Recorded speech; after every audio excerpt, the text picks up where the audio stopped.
Olá, eu sou o professor Emerson e nós vamos dar continuidade aos nossos estudos de ciência política.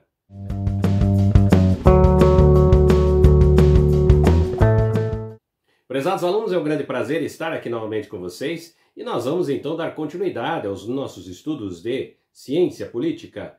Hoje estaremos discutindo a temática, o estudo de grupos, facções e partidos. E as contribuições do texto hoje são do professor Adriano Gianturco, que vai trazer informações importantíssimas para nós conhecermos um pouco mais sobre esta temática. Vamos então ao nosso primeiro slide. Hoje, especialmente nas democracias ocidentais, somos levados a pensar que os grupos políticos mais relevantes ou até os únicos sejam os partidos. Mas não é exatamente assim. Para tal, precisamos fazer algumas comparações históricas, geográficas e enquadrar a questão do ponto de vista teórico. Historicamente, os partidos políticos são um fenômeno muito recente e são apenas uma das várias formas que tomaram os grupos de interesse e de pressão. Posições, ideias, ideologias e interesses já se articularam em clãs, famílias, etnias, classes sociais, raças, categorias profissionais. O termo técnico mais preciso para definir todos esses diferentes tipos de agrupamentos políticos é facções. Duverger nos mostra que os partidos surgiram em três fases: partidos parlamentares, partidos extraparlamentares, partidos antiparlamentares. Isso por quanto se refere à história. Quando se refere às diferenças ideológicas, de posição e de interesse entre os partidos. Aqui a gente pode perceber então que o trecho do texto, destaca uma perspectiva interessante sobre a natureza de grupos políticos nas democracias ocidentais. Ele ressalta que os partidos políticos, embora agora dominantes, são apenas das muitas formas de grupos de interesse e de pressão que assumiram ao longo da história. Essa visão ampla sugere que a política efetivamente é mais complexa que apenas partidos e que os grupos também, os grupos políticos ou facções, têm evoluído com o processo histórico, dando respostas efetivamente às mudanças da sociedade e nas suas ideologias. E assim a gente percebe então essa primeira perspectiva do nosso autor. Vamos então ao nosso próximo slide. Existem vários tipos de partidos e tipologias baseadas em diferentes critérios, partidos endógenos. Alianças entre membros do poder legislativo para a coordenação de votações parlamentares. Partidos exógenos, formados a partir da sociedade para entrar no jogo político. Partidos de quadros. Estrutura hierárquica bem definida, garantindo autonomia para a cúpula interna. Partidos de massa. Partidos com muitos membros inscritos ou simpatizantes e com muitos votos entre não inscritos. Partidos de militantes. Trata-se de um partido no qual militantes, ativistas inscritos ativos representam uma grande parcela do total dos votantes. Partidos ideológicos. Partidos que têm uma ideologia clara e se baseiam fortemente nela. Partidos de governo. São os partidos que estão sempre no governo ou na base aliada do governo. Partidos ônibus. Os que incluem dentro diferentes correntes e vertentes, das mais moderadas às mais extremistas. Aqui o autor apresenta uma visão abrangente da diversidade de tipos de partidos políticos que existem. Essa tipologia fornece uma compreensão mais profunda e variada de abordagens das estruturas que os partidos políticos adotam. A distinção entre endógenos e exógenos reflete a origem dos partidos e se eles surgem dentro de um sistema político ou na sociedade civil. Enquanto que a diferenciação entre partidos dos quadros de abordagem da massa, da estrutura organizacional, é efetivamente a partir deste alcance popular. Percebam que existem mudanças dentro desse contexto da vertente sobre o partido político. Vamos então ao nosso próximo slide. O termo ideologia pode ter uma conotação positiva ou negativa. Do ponto de vista da ciência política, a ideologia é simplesmente um conjunto de ideias. Dessa forma, podem-se sintetizar várias ideias em algumas poucas ideologias. As principais ideologias políticas ocidentais, clássicas e atuais, são o comunismo, socialismo, fascismo, conservadorismo, liberalismo. Algumas religiões podem ser consideradas ideologias ou fazer parte de algumas ideologias, quando entram muito em questões políticas. Uma nova e talvez futura ideologia é o ambientalismo.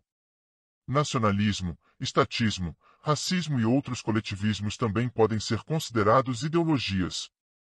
Uma ideologia, às vezes mas não necessariamente, tem coerência interna, pode ser mais ou menos rígida e estática ao longo do tempo ou pode mudar.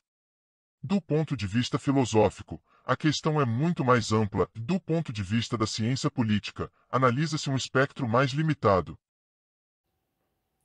Aqui nesse trecho, o autor explora a natureza da ideologia sobre duas perspectivas, a científica e a filosófica. Ele destaca a peculiaridade do termo ideologia, como sua conotação pode variar sendo simplesmente um conjunto de ideias do ponto de vista da ciência política. O autor também identifica alguns das principais ideologias políticas ocidentais, incluindo comunismo, socialismo, fascismo, conservadorismo e o liberalismo. E menciona como as religiões efetivamente, os movimentos, como o ambientalismo, podem ser considerados ideologias quando têm implicações políticas. E aí a gente vai observar então esse universo dessa proximidade com a relação da política. Vamos então ao nosso próximo slide. Falar cientificamente de fins dos partidos é impossível, visto que se trata de coletivos, agregados de pessoas com objetivos diferentes. Alguns objetivos são comuns entre os membros e até entre os membros de partidos diferentes. Então, a análise científica foca no que os partidos fazem de fato, a organização da ação coletiva. Definição de agenda. Estabelecer as propostas e os temas que serão tocados durante a campanha e durante o mandato. Conexão sociedade-Estado. Interceptam demandas de alguns grupos da sociedade e as canalizam em direção ao Estado e, na direção oposta, tentam persuadir a população que as medidas tomadas por meio do Estado são justas e eficientes. Participar das eleições. Já vimos como isso os distingue das outras facções políticas. Tomar e manter o poder. Distribuir cargos de poder aos próprios membros, no executivo, assim como em empresas estatais, agências reguladoras e na administração pública de forma geral. Formação da Assembleia e do Governo. Gestão do Estado e implementação das políticas públicas. Nesse trecho, o autor oferece uma visão pragmática e objetiva sobre os propósitos das atividades dos partidos políticos. Ele destaca que a complexidade inerente aos partidos são compostos por indivíduos como uma variedade de objetivos e interesses, em vez de se concentrar em metas abstratas ou filosóficas e análise científica, e se concentra também no que os partidos realmente fazem dentro desse contexto da relação política. Vamos então ao nosso próximo slide. Vimos como os partidos nasceram dentro da oligarquia política e como, ao longo da história, receberam pressões de baixo. Hoje ainda é forte o debate sobre em que escala os partidos respondem à população ou a interesses próprios. Não há consenso e respostas definitivas, mas, para orientar nosso julgamento, podemos analisar alguns aspectos e tendências. Lei de ferro da oligarquia. Cartel pari. Todos conhecem os cartéis entre empresas, na ciência econômica são estudados detalhadamente. Os cartéis existem também na política. Alguns partidos se aliam para não permitir que um ou mais partidos cheguem ao poder, para excluí-los do poder ou até da luta eleitoral. Por isso, Katz e Mair cunharam o termo cartel pari. O que acontece com um cartel pari é o seguinte: financiamento estatal aos partidos, fundo partidário, acesso à mídia e regras restritivas. Ocupação do Estado, aparelhamento. Nenhum dos partidos principais fica totalmente fora do poder. Nesse ponto específico, o trecho destaca um aspecto importante e controverso na política contemporânea, que é a relação entre partidos políticos e a população. Ele ressalta como os partidos políticos que inicialmente surgiram da política da oligarquia evoluíram ao longo da história devido à pressão popular. Uma referência à Lei de Ferro da Oligarquia aponta para o desafio constante de manter a representatividade e a responsabilidade dos partidos políticos, dada a tendência à concentração de poder dentro deles.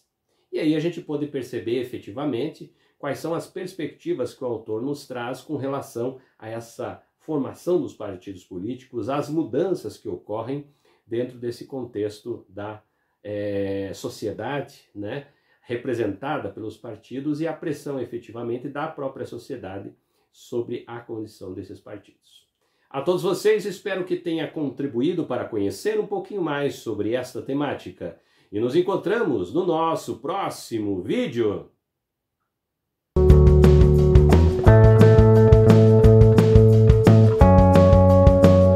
Se você gostou do vídeo, deixe seu like. Se inscreva no canal e não esqueça de acionar o sininho para receber nossos novos vídeos. Se quiser deixar críticas e sugestões, coloque nos comentários. Sua opinião é muito importante para nosso canal.